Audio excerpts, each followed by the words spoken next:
Hey y'all.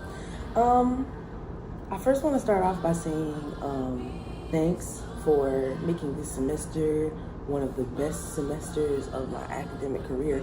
I know it's only my first year of college, but I've had a lot of academic semesters, and this is probably the best one so far, so thanks for that. I really enjoyed this program, and I can't wait to continue working in it as my academic career progresses. So, to start off, I think leadership is definitely cyclic. It is not a concrete, just one word definition. It cannot singularly be defined because I think it varies for everybody. But in my opinion, if I had to define leadership is basically just the ultimate act of selflessness.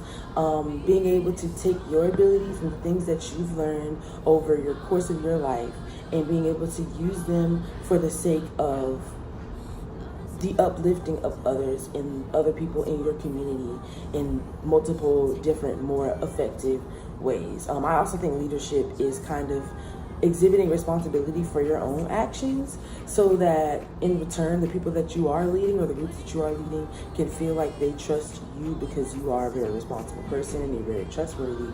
And I think that's a more refined version, but all in all, I think leadership is definitely just the ultimate act of selflessness in that you're giving up your resources and you're giving up your time and your energy for the sake of helping others. What areas do I think I've grown the most and what areas are still developing? I think I've grown a lot in the maturity area.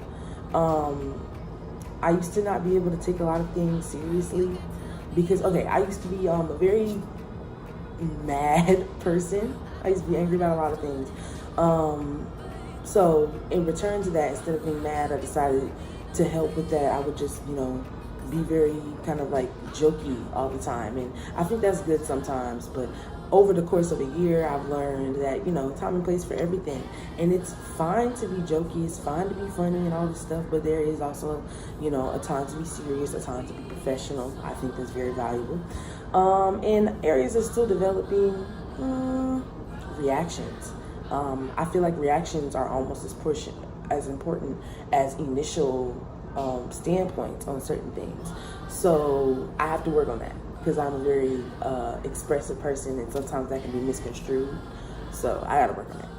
I think one challenge that I encountered as being a DPE would be my first presentation, getting over like the jitters of that. I'm an actress, like I do theater. So stage fright is not common for me, but I don't know why I was so afraid to do this job initially, because I was like, what am I just reading off a slide? Like, when I was reading off cards, like, what am I doing? Am I using personal accounts? Like, and then I realized later on, it's kind of all of that combined. And that's what makes this job so unique. It's not just reading off of a script. You're using your personal, you're reading off of a shell of like a activity, for the sake of organization, but you are still kind of using personal anecdotes to serve as fuel for like why you're doing it in the first place and to like give the audience more of an understanding of like who is presenting to them, and to also help the audience understand that the presentations and the Office of Diversity and Student Engagement as a whole is a safe space where you can talk to us and talk to, the people obviously employed in the office about certain situations that you may be gray on.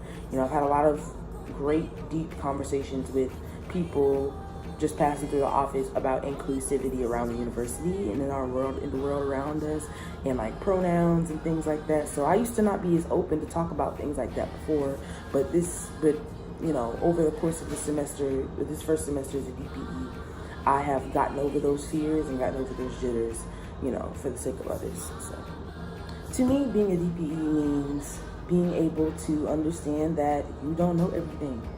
You are a work in progress.